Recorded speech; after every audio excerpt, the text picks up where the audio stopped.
지금부터 내가 해주는 얘기 들어주겠니? 할렐루야. 오늘 하나님께서 주신 은혜의 말씀 보시겠습니다. 구약성경 열왕기하 5장 10절 말씀 드리겠습니다.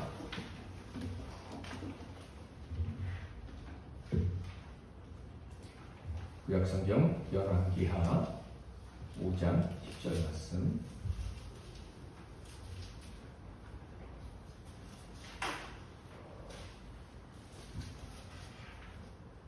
우리 같이 한 목소리로 읽도록 하겠습니다. 영상을 보시고 읽으시면 되겠습니다. 시작.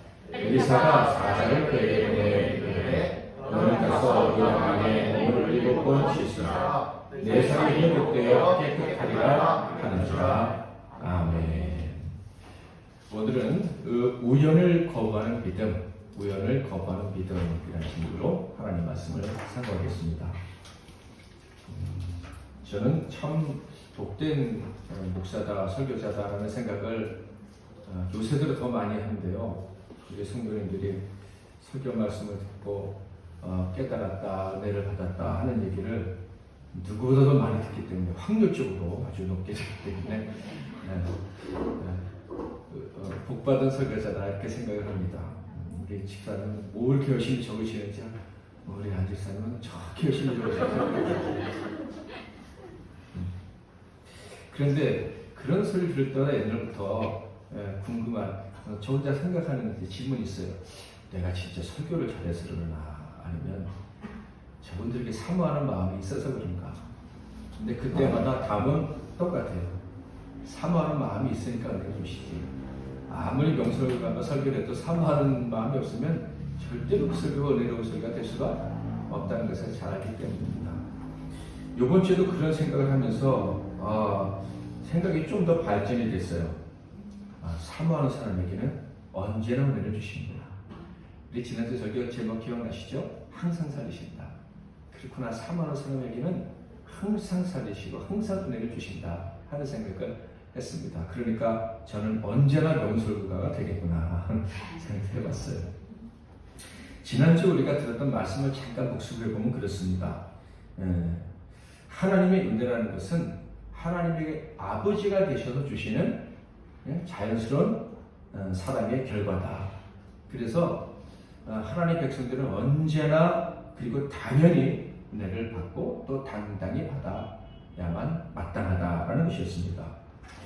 우리가 그렇게 당당히 그리고 당연히 언제나 은혜를 받아 누리도록 하시려고 하나님이 조치를 취하셨는데 그게 뭐라 그랬죠?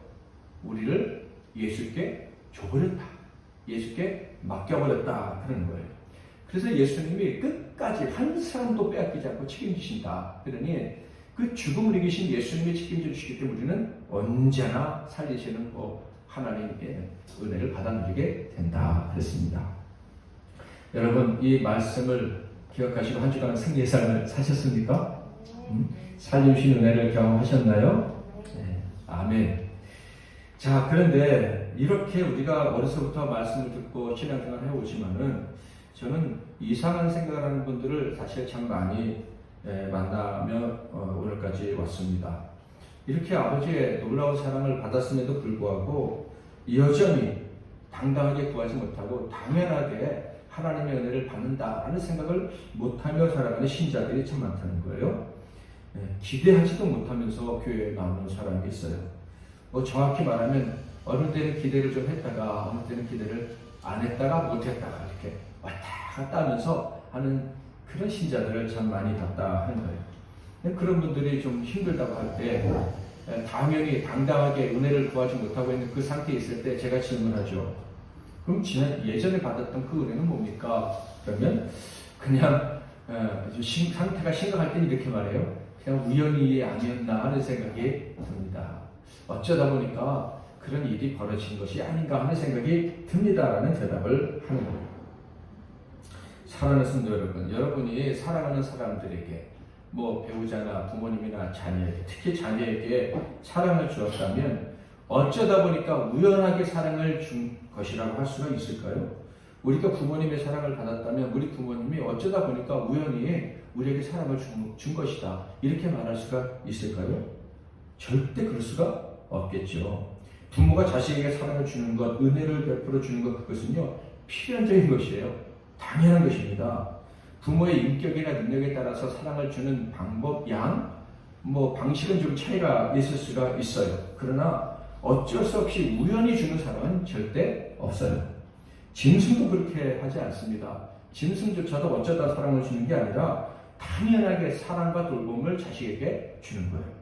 여러분, 하나님께서 이런 말씀하신 거 기억하십니까? 자신의 영광을 개에게, 짐승에게 주지 마라. 우상의 것으로 내 영광을 바꾸지 말아라. 이렇게 말씀하셨어요. 왜냐하면 하나님과는 그들이 비교조차 되지 않기 때문에 그래요. 그것들이 사람에게 베풀 수 있는 것은 하나님이 사람에게 베푸시는 것과는 완전히 다른 차원의 것입니다. 하나님의 사랑은 완전하고요, 영원하고요, 자발적입니다. 적극적이십니다. 게다가 하나님이 택하신 자녀에게 베푸시는 사랑은 만세 전부터 계획해 놓으신 것입니다. 사람이 막을 수가 없어요. 그러므로 그 어떤 것도 하나님의 은혜, 하나님의 사랑과 비슷한 선상에 놓을 수가 없어요.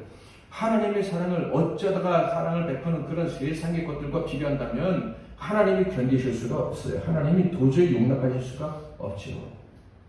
하나님은 계획적이고 철저하고 완전하고 영원합니다. 결코 하나님의 사랑은 우연한 것과 비교될 수가 없다 하는 거예요. 자, 그런데 문제는요, 하나님의 큰 사랑을 입은 하나님의 자녀들마저도 하나님의 은혜, 하나님의 사랑을 평가절하하는 경우가 너무 많다는 거예요. 하나님의 놀라운 사랑을 경험하고 할렐루야, 하나님이 내게 은혜를 베풀어 주셨습니다 라고 했던 사람도 하나님이 주신 사랑이 지금 혹시 좀 느껴지지 않는다면 아유, 우연이었나 보다, 심지어 그냥 운이 좋아서 그랬나 보다, 이렇게 치부해 버리는 경우가 많다는 거예요.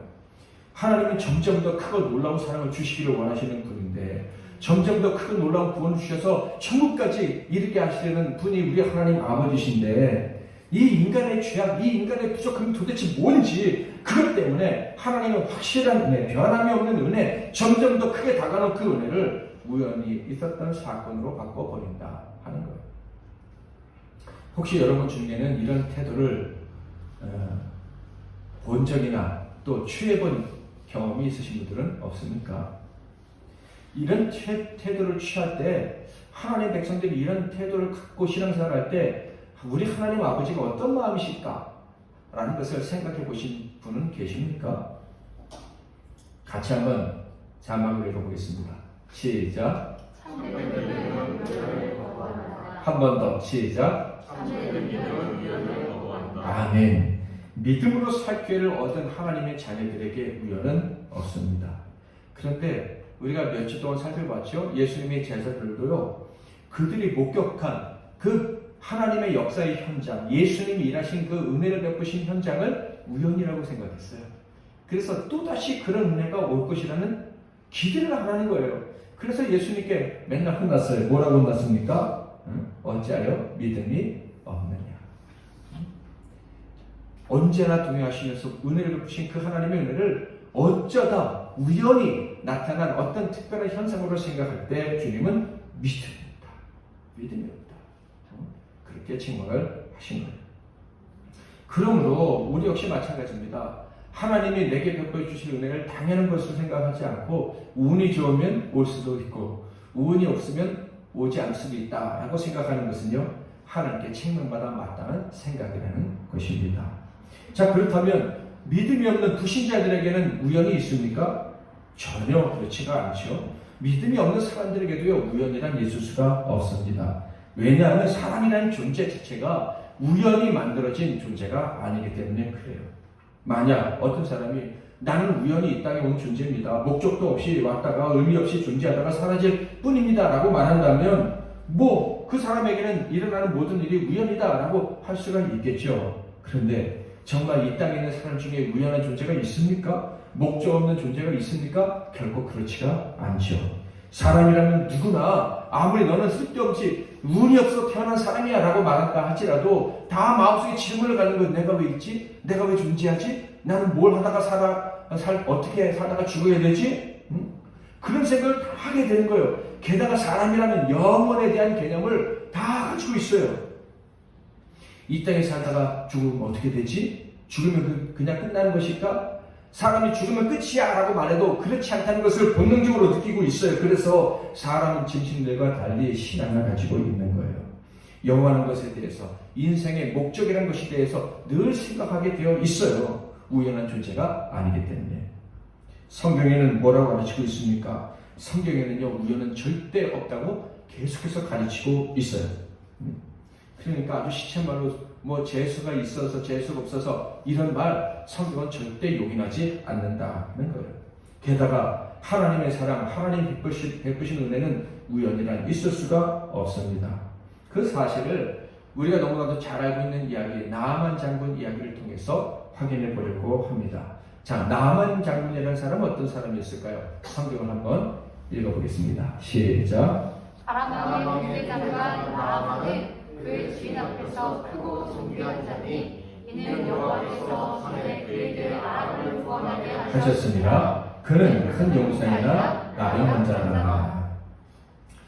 당시 쇠약해졌던 이스라엘을 괴롭히던 나라가 있었어요. 아람. 이 아람이라는 나라의 군대 장관이 바로 나아만이다.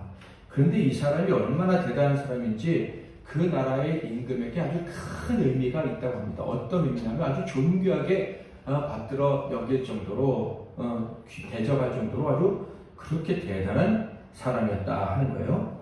그러니까 그 나라에서는 왕당으로 최고의 사람이다라고 할 수도 있겠죠. 그런데 그에게 문제가 생겼습니다. 나병 환자다. 나병이 생겼다. 이런 얘기죠. 아시다시피 살집이 떨어져 나가도 고통을 느끼지 못하는 아주 무서운 질병입니다. 자, 그런데 여러분, 이 사람에게 나병이 생긴 것이 우연일까요? 세상 사람들이 말한 것처럼 아까 말했던 그 시체가 재수가 없어서, 운이 없어서 나병이라는 이 무서운 병이 이 사람을 찾아와서 괴롭히고 있는 것일까요? 뭐 세상 사람들이 말하는 것처럼 너무 많은 복을 받다 보니까 복이 다해서, 운이 다해서 이런 병에 걸린 것일까요? 인생은 세옹지마다 결국 아무것도 아니기 때문에 뭐 이런 일이 발생한 것일까요? 자, 그런데 이 사람이 걸린 이 나병에 대해서 아주 특별한 생각을 한 사람이 있었습니다. 그 사람이 어떤 사람인지 2절, 3절을 제가 읽어볼 테니까 누군지 확인해 보세요. 전에 아람 사람이 떼를 지어 나가서 이스라엘 땅에서 어린 소녀 하나를 잡음에 그가 나아만의 아내에게 수종들더니 그의 여주인에게 이르되 우리 주인이 사마리아에 계신 선지자 앞에 계셨으면 좋겠나이다. 그가 그 나병을 고치리이다 하는지라. 나아만의 아내의 몸종이었던 어린 소녀가 이 병을 아주 특별한 상태에 있는 병이다. 이렇게 얘기를 한 거예요.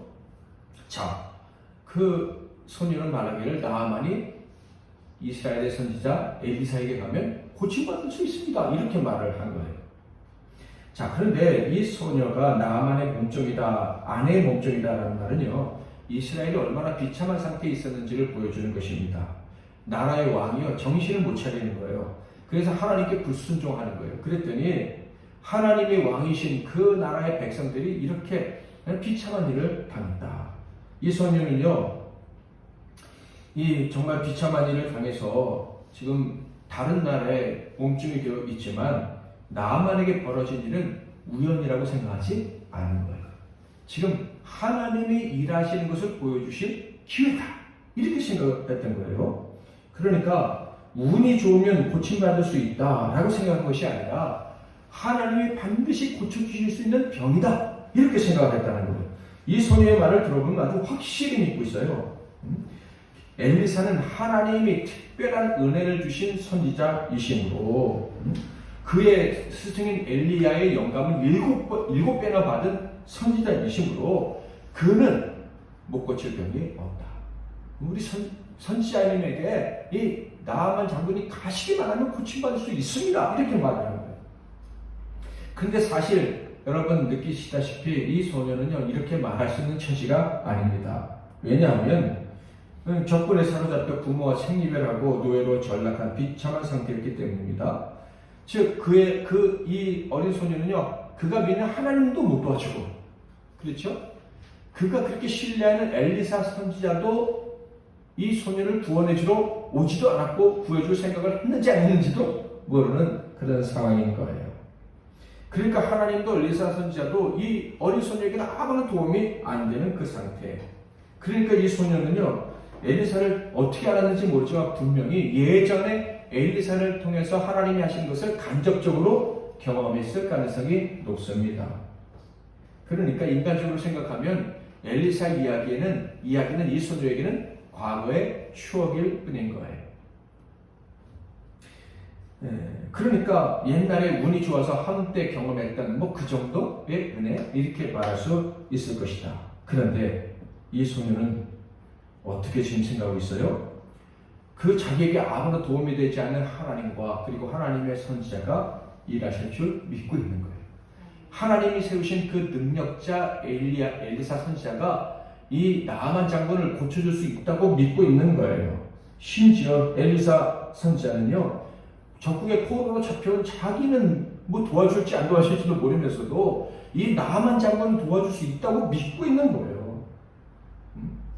어떻게 이런 믿음을 가졌는지 참 상상이 가지 않습니다. 자, 그래서 나아만은요, 지푸라기라도 잡는 심정으로 왕의 편지를 요청해서 받아가지고선 이스라엘을 찾습니다.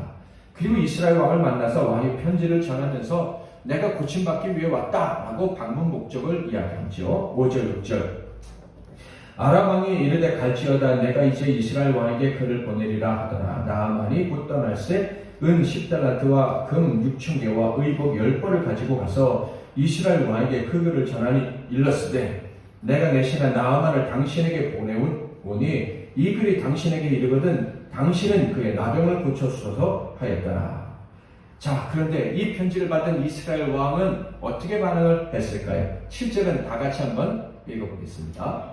시작. 이스라엘 왕이 그 글을 읽고 자기 옷을 찢으며 이르되 내가 사람을 찢고 살리는 하나님이냐 그가 어찌하여 사람을 내게로 보내 그의 나병을 고치라 하느냐 너희는 깊이 생각하고 저 왕이 힘을 타서 나와 더불어 시위하려 하는 줄 알라. 놀랍게도 이 왕은 소녀와 달랐습니다. 당황하고 공포에 질려가지고요 떨면서 옷까지 찢었답니다. 가장 비통할 때 하는 행위가 옷을 찢는 거 아니겠습니까? 그러니까 이 사람은 최악의 상태에 지금 떨어지고 만 거예요. 이런 일이 벌어진 것은 이 전쟁을 일으키려는 아람 왕이 흉계를 꾸몄기 때문이다 라고 생각을 했습니다. 왜 이렇게 반응을 할 수밖에 없었을까요? 첫째로는요, 아람 왕이 자기더러 나아만의 병을 고치라고 말했기 때문이라고 생각했기 때문이죠. 당연히 자기를 고칠 수가 없는데 어떻게 나더러 고치라느냐 이렇게 생각한 거예요. 둘째로는 자기는 사람을 죽이고 살리는 하나님이 아니다라고 생각했기 때문이죠. 이 말은 맞아요, 틀려요? 맞죠? 자기는 하나님이 아니에요. 근데 이 사람이 하는 말 중에 뭐가 있어요? 하나님은 사람을 살리고 죽이시는 분이다 라는 생각이 들어가 있어요. 자, 이스라엘 왕은 하나님은 사람을 살리고 죽이는 분이다 라고 믿고 있어요. 진짜 믿는 것일까요? 정말 믿었다면 선지자를 부르면 되지. 그러니까 이 사람은 입으로는 하나님은 사람을 죽이고 살리시는 분이다 라고 말은 하지만 믿지 않아요. 그런데 어떻게 사람을 죽이고 살리는 분은 하나님이라고 말하죠? 어쩌다 운이 좋으면 그런 일을 하실 수 있는 분이라고 생각을 하는 거예요. 많은 분들이요, 하나님은 전능하신 분, 하나님은 위대하신 분, 하나님은 죽은 자를 살리시는 분, 강한 자를 구하게 하시고 병든 자를 고치시는 분, 슬픈 자를 위로해 주시는 분이라고 외치고 그렇게 기도도 하고 또 설교도 합니다. 그런데 정말 어려운 일이 벌어지면 벌벌 떨어요. 입으로는 믿는데 실제로는 안 믿는단 말이에요. 저는 믿기는 믿는데요. 어쩌다 특별히 은혜를 베푸시면 우연한 뭐가 좀 잘 맞으면 그런 능력을 행하실 수도 있는 분이지 항상 베풀어 주시는 분은 아니야 라는 생각을 하고 살아갑니다.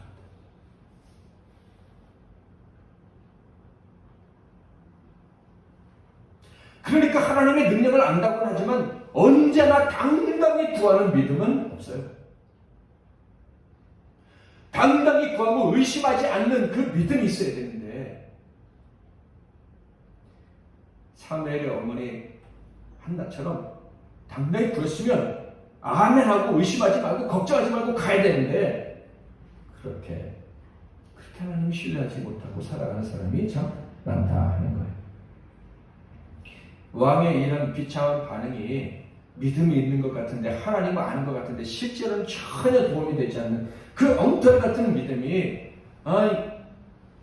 그 아람 왕의 군대 장관 앞에서 다 두통이 났다는 얘기가 엘리사의 귀에까지 들렸습니다.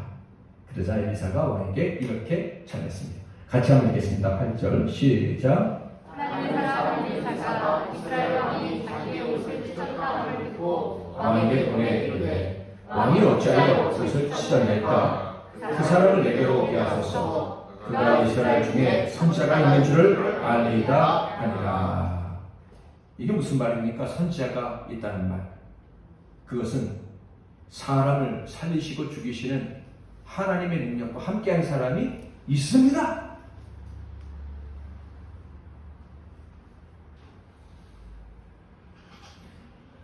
여러분 한번 해보시겠어요? MEC 나눔교회에 하나님의 사람이 있습니다. 시작. MEC 나눔교회에 하나님의 사람이 있습니다. 그게 누굽니까? 저. 여러분은 아니죠?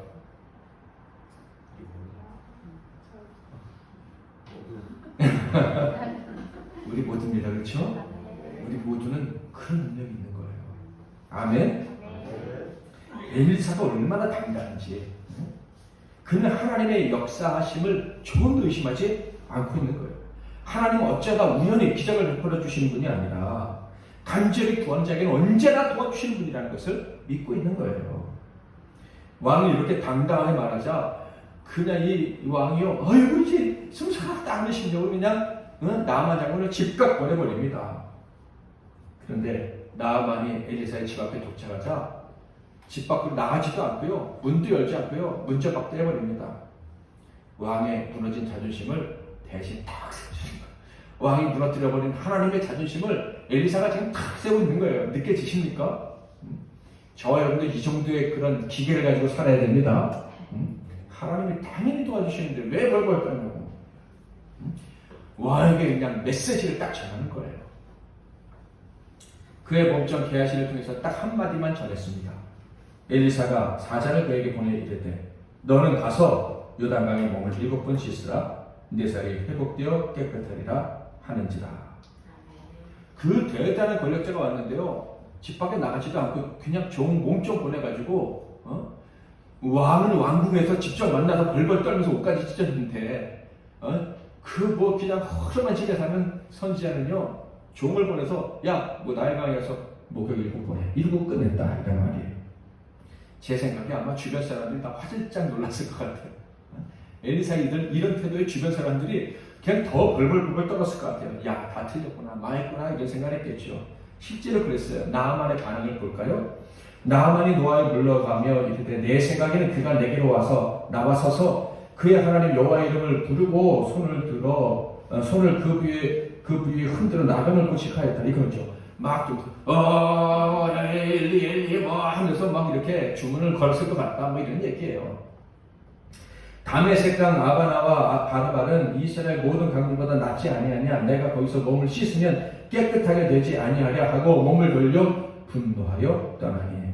실제로 그 요단강은 정말 지저분하고 깨끗하지가 않아요. 아람의 강이 훨씬 더 깨끗하다 이 말이에요. 그래서 이 더러운 강에서 7번 씻으라고 하면서 화를 내며 갔다. 그러자 한 부하가 참으로 조심스럽게 나아만을 이렇게 설득합니다.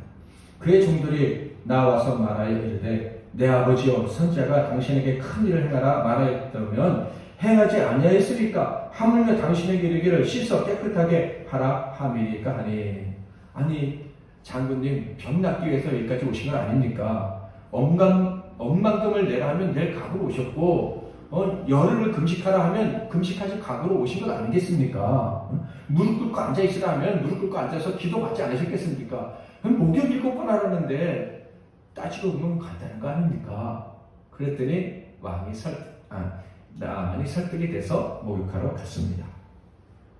14절 같이 한번 읽겠습니다.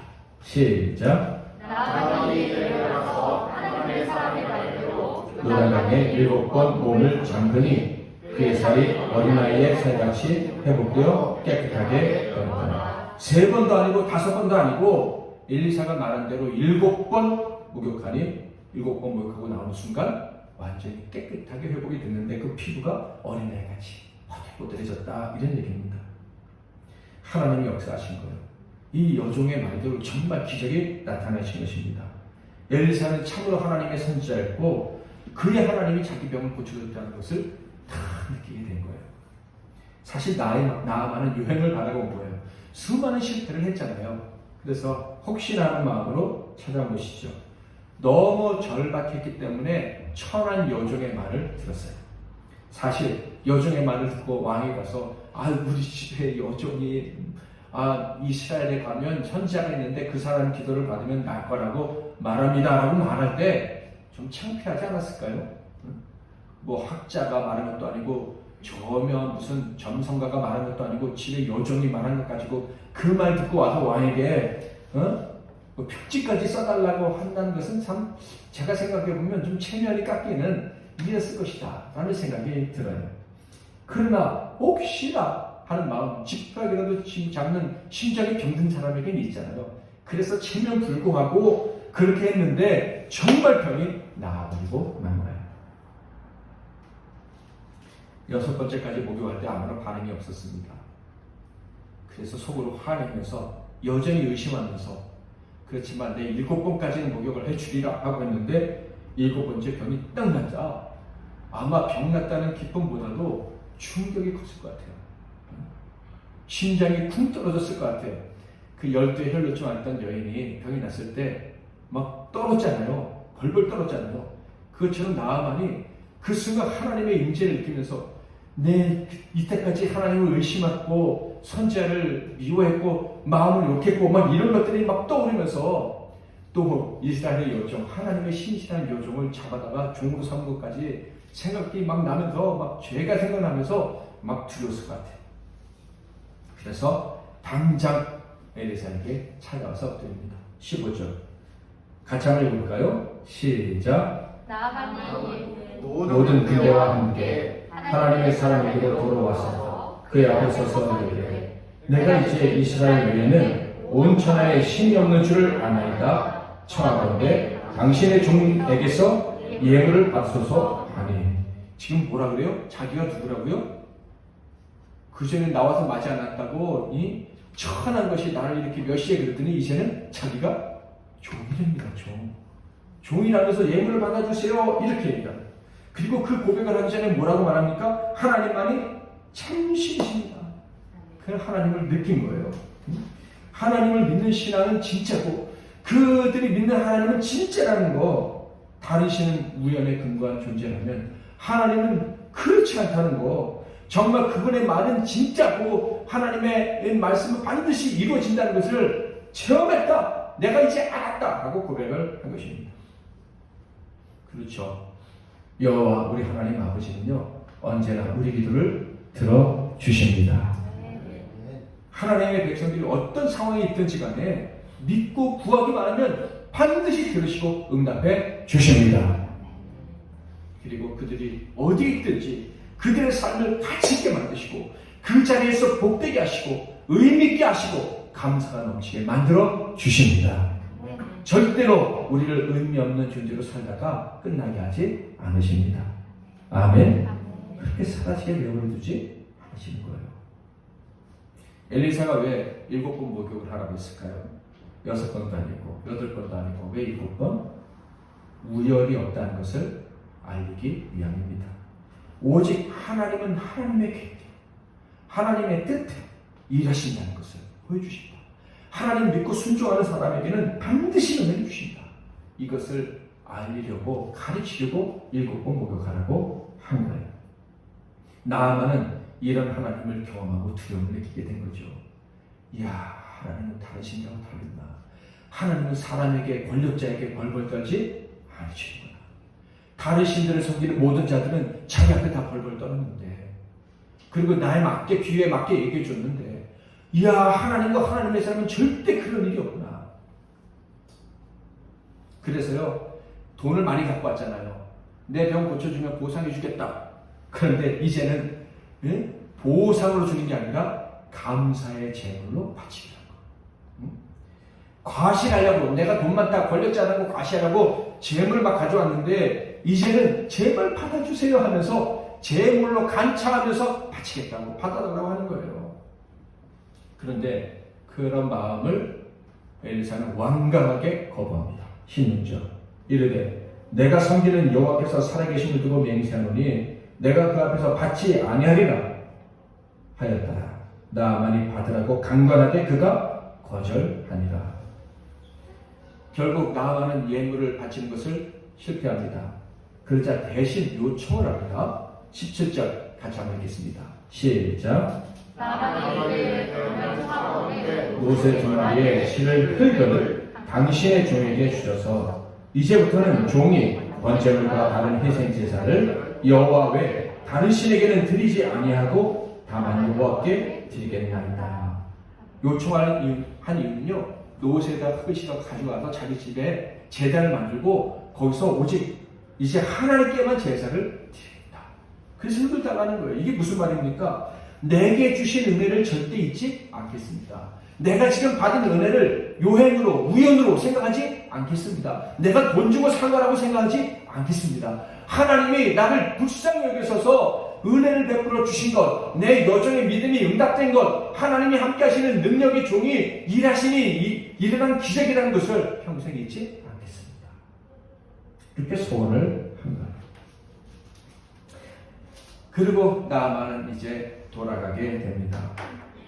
자, 그런데요, 그 놀라운 하나님의 역사, 하나님이 베풀어 주신 은혜를요, 우연으로 벽화시키는 사람이 등장하게 됩니다.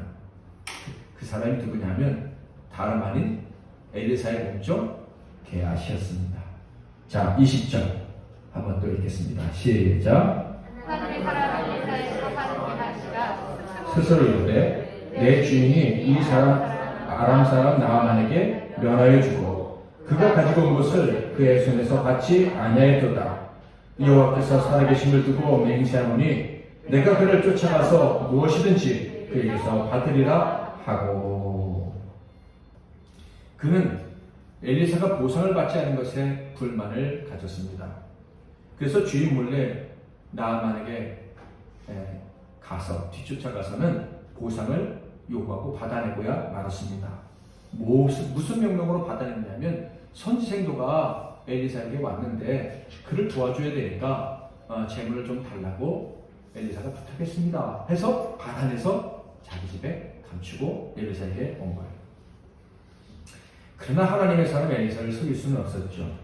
물론 열왕기하 4장에 보면 수냄 여인이 고민하고 있는 것을 엘리사가 몰랐어요. 그래서 내가 미련해서 이 여인의 아픔을 몰랐다 하는 장면이 나옵니다. 선지자라고 해서 모든 것을 다 아는 것은 아닙니다. 그러나 이 게하시가 한 일에 대해서 하나님이 엘리사가 알게 해주신 거예요.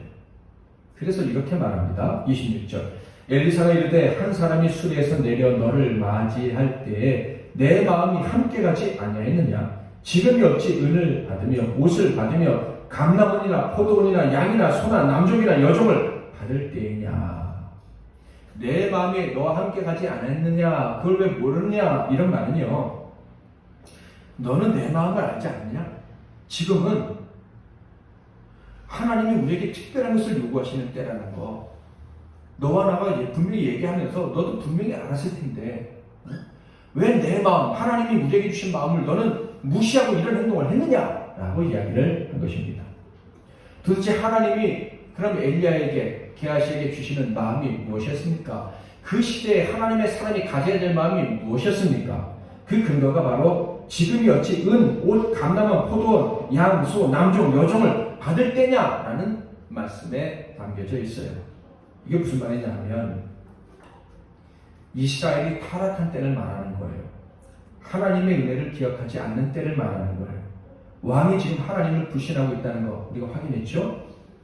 선지자는 그럼 선지자들은 어떻게 했는지 아십니까? 하나님의 은혜를 팔아서 자기 이익을 챙기던 때였어요. 게하시를 보세요. 병자를 고쳐줬으니 당연히 돈을 받아야 된다고 생각하고 있잖아요. 뭐 내가 기도해줬으니 당연히 네가 나한테 돈을 줘야 돼. 이런 사람들도 있지 않습니까? 오늘날도 딱 그런 거예요. 그런 일들이 벌어지니까 지금 이 시대에 하나님의 은혜가 싸구려가 되어버렸다는 얘기예요. 하나님은 자신들의 자녀에게 당연히 은혜를 주시는데 어떤 사람들이 은혜를 받아요? 돈 많은 사람이 은혜를 받을 수 있는 거예요. 돈 많이 주고 기도받으면 병이 낫고 그렇지 않으면 안 된다. 은혜가 없으면 돈이 없어서 믿음이 없어서 능력이 없어서 받지 못한다. 이렇게 생각하는 비참한 때가 되었다. 하나님 아버지의 사랑이 싸구려로 전락하는 이 시대, 하나님의 은혜가 돈이 있고 능력이 있으면 받을 수 있는, 그렇게 우연히 받을 수 있는 그런 것으로 생각하게 되는 이 시대에 네가 어떻게 그런 행동을 할 수 있느냐. 하나님의 은혜는 값없이 누구에게나 언제나 주시는 것인데 사람들이 타락해서 그것을 싸구려로 바꾸어 버렸는데 네가 어떻게 그런 하나님이 슬퍼하시고 내가 내 마음이 원치 않는 그 일을 할 수 있느냐 하면서 책망을 한 거죠. 그런데 지금 방금 어떤 일이 벌어졌습니까? 이름 없는 여종을 통해서 그 여종의 기도를 하나님이 들으시고 나아만의 마음을 움직여서 그 나아만이 이스라엘에게는 하나님이 계시고 그 이스라엘 하나님은 그 하나님의 종들의 기도를 들으시고 응답하시는구나. 내 돈으로 되는 게 아니라 하나님이 그냥 사랑으로 베풀어 주시면 되는구나 하는 것을 깨닫고 지금 돌아가는 거 아닙니까? 하나님의 은혜는 하나님의 뜻대로 주시는 것이지 싸구려 돈으로 살 수 있고 우연히 얻을 수 있는 게 아니구나 하는 것을 지금 하나님이 분명히 보여주신 것 아닙니까? 그런데 게하시가 가서 또 돈 내놓으라고 하니까 나아만이 여차하면 아이고 이거 하나님의 은혜 원래 돈으로 살 수 있는 거였네. 세상 사람들은 돈으로 사는 걸 우연이라고 생각하지 않지만 하나님의 관점에서 돈으로 살 수 있는 거 그건 우연인 거예요. 말도 안 되게 하나님의 은혜를 가치 없는 싸구려로 바꿔버린 거예요. 그러니 엘리사 선지자가 화가 날 수밖에 없었죠. 하나님이 이 어두운 시대에 그 어린 소녀를 통해서 하나님의 살아계심을 이방 사람에게도 보여주시고 하나님의 은혜는 언제나 변함없이 내려주신다는 것을 확인해 주셨는데 이 게하시가 이런 악한 행동을 한 거예요. 그래서 실망감과 분노를 표출을 했던 것이죠. 결국 게하시의 운명은 어떻게 됩니까? 27절. 그러므로 나아만의 나병이 내게 들어 내 자손에게 미쳐 영원토록 이르리라 하니 게하시가 그 앞에서 물러나오매 나병이 발하여 눈같이 되었다. 나의 게하시만 나병에 걸린 게 아니라 그 저주가 자손들에게까지 이어지게 되었다. 게하시가 나병에 걸린 것 우연일까요? 역시 우연이 아니죠. 게하시는 엘리사와 함께하면서 엘리사를 통한 하나님의 놀라운 역사들을 경험했던 사람이 분명합니다. 엘리야의 영감을 엘리사가 7배 받았다는 것도 분명히 알았을 거예요. 적어도 들어서는 알고 있었을 거예요. 게다가 사무엘하 2장부터 보면 엘리사가 한 역사들이 기록되어져 있는데 4장에는요 수넴 여인의 아들, 죽은 아들을 살린 것까지도 그가 경험을 해서 알고 있었어요. 아무리 이 시대가 어두워도 하나님은 여전히 은혜를 베풀어 주신다는 것, 엘리사를 통해서 그는 알고 있었다 하는 거예요. 지금 나아만을 고침으로 이스라엘을 위기에서 건지셨다는 사실도 또 확인을 했어요. 그런데 그는요, 그에게는 하나님의 은혜란 자기에게 이익이 있을 때는 진짜고 이익이 없으면 은혜가 아닌 거예요. 이익이 없거나 손해가 난다면 죄로 인한 욕심으로 가득한 그에게는 아무런 의미가 없는 일이었다. 여러분, 설교 서두에서 이런 말씀을 드렸어요. 하나님의 은혜를 우연으로 바꾸는 신자들을 많이 보게 됩니다. 그래서 하나님께서 은혜를 주신 거 받아 누렸음에도 불구하고 지금은 또 믿지 못해. 지금은 기대하지도 않아요. 그거 여전히 염려하고 의심해요. 진짜 은혜였는지도 모르겠습니다라는 사람이 많다는 거 말씀을 드렸어요. 왜 하나님이 주신 은혜를 옛날에 우연히 받은 한 번의 은혜로 바꿔버립니까? 왜 이런 일이 일어납니까? 바로 그 마음속에 죄와 죄로 인한 욕심이 들어가기 때문에. 욕심이 사람을 유혹할 때 그 욕심을 덜컥 물어버린 거예요. 더 큰 욕심이 안에 있으니까 하나님이 주신 은혜를 그냥 우연으로 바꿔버리는 거예요. 학생들을 가르치다 보면요, 유혹에 약하잖아, 아이들이. 그래서 죄를 짓고 싶잖아요. 죄를 짓고 싶으면 하나님께 전에 받은 은혜가 아닌 것으로 해버려요. 그 은혜가 아니라 하나님이 날 만나주신 게 아니라 그냥 그 분위기 속에서 그렇게 느꼈던 것 같아요 하면서 그걸 그냥 싸구려로 딱 바꿔버리고 죄 앞에 친구와 손잡고 가버린다. 그런 학생들 많이 보셨죠? 젊은이들도 많고요. 어른들도 그런 경우가 있어요. 유혹이, 죄가, 욕심이 들어오면요, 하나님의 은혜를 싸구려로 바꿔버려요. 우연한 어떤 사건, 특별한 경우에만 일어나는 사건으로 치부해버린다. 그래서 감사는 사라지고 의심과 불평과 불만만 가득하게 되는 거예요. 여러분, 예수님이 우리를 위해서 십자가에 죽으셨음을 믿으시기를 바랍니다. 왜 죽으셨죠? 단번에 우리 죄를 사하기 위해서 죽으셨어요. 왜 단번에 우리 죄를 사하셨습니까? 왜 단번에 우리 죄를 사하시고 십자가에서 죽으셨습니까? 로마서 6장 10절 11절 같이 한번 읽겠습니다. 시작. 단번에 죽으시며 그가 살아계심은 하나님께 대하여 살아계심이니 이와 같이 너희도 너희 자신의 죄에 대하여는 죽은 자 그리스도 예수 안에서 하나님에 대하여는 살아있는 자로 여길지어다. 아멘. 예수님이 우리 죄를 단번에 해결해 주심은 하나님 앞에서 언제나 살아있는 자가 되게 하시고 언제나 당당히 아버지 앞에서 아버지 부르면서 은혜를 구하게 하시려고 단번에 우리 죄를 사하시고 십자가에서 죽으시고. 아멘. 더 이상 죄와 욕심에 매여서 하나님의 은혜를 우연한 것으로 바꾸지 않게 하시려고 예수의 십자가 보혈만 기억하고 예수님 내 죄를 용서해 주옵소서, 내 안에 있는 이 유혹을 이기게 하옵소서 하면 또 분명히 변함없이 하나님의 은혜가 내려온다는 것을 알게 하시고 예수님이 십자가에서 단번에 죽으신 거예요. 예수님의 보혈의 공로를 늘 기억해야 되는 이유가 여기에 있습니다. 예수님이 내 죄와 내 허물을, 내 안에 있는 끓어오르는 욕심을 다 해결하기 위해서 십자가에 죽으신 줄 믿으시기를 바랍니다. 그것을 믿는 믿음으로 하나님의 은혜가 오늘도 당연히 자연스럽게 변함없이 내게 내려온다는 사실을 믿고 간구하는 저와 여러분 되시기를 바랍니다. 사랑하는 성도 여러분, 우리가 믿음을 가지게 된 것은 우연히 벌어진 일이 아닙니다. 하나님이 만세전부터 계획하셔서 계획 가운데 우리에게 믿음을 주신 것입니다. 그러므로 그 믿음은 어느 날 있다가 어느 날 없다가 하는 그런 게 아니에요. 그 믿음은 언제나 당연히 역사하는 거예요. 아멘. 하나님의 은혜를 당연히 구하게 하고 당연히 하나님의 은혜를 받아 누리게 하는 거예요. 아멘. 여러분, 한 주간 동안 살리시는 은혜 아멘 하고 왔는데 또 죽은 자처럼 살았을 수도 있어요. 그러나 또 다시 힘을 내시기 바랍니다. 십자가 보혈 공로 의지하시고 또 살아나고 또 은혜 받아 누리고 이번 주에도 기적을 체험하고 또 복을 누리고 병이 낫고 막힌 것들이 뚫리고 마음의 평안이 넘치고 가정의 회복이 일어나고 우리 아버지가 정말 나와 함께하는 나는 사실 때문에 기뻐하는 한 주간이 되시기를 주님의 이름으로 축원드립니다.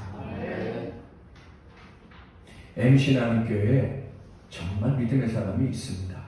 그게 누굽니까? 저 한 사람뿐입니다. 우리 모두입니다. 아멘. 네. 일리사가 사자를 그에게 보내 이르되 너는 가서 요단강에 몸을 7번 씻으라. 내 살이 회복되어 깨끗하리라 하는지라. 아멘. 이제는 우리 주 예수 그리스도의 크신 은혜와 우리 하나님 아버지의 극진하신 사랑하심과 성령님의 위로 교통 충만 치료하시고 회복시키시고 복 주시는 항상 있는 그 큰 은혜가, 하나님의 은혜는 우연이 아니고 우리에게 찾아온 이상 영원히 함께하는 것인 줄 믿고 언제나 당당히 구할 것을 다짐하며 믿음으로 용감하게 머리속에 그리고 미래를 향해 달려나가는 이 복된 종들 한 분 한 분 위에와 그들의 건강과 가정과 산업과 미래 위에 이 나라와 이 민족과 세계 열방과 우리의 미신 하나님교회 위에 이제부터 영원토록 함께 하실지어다. 아멘.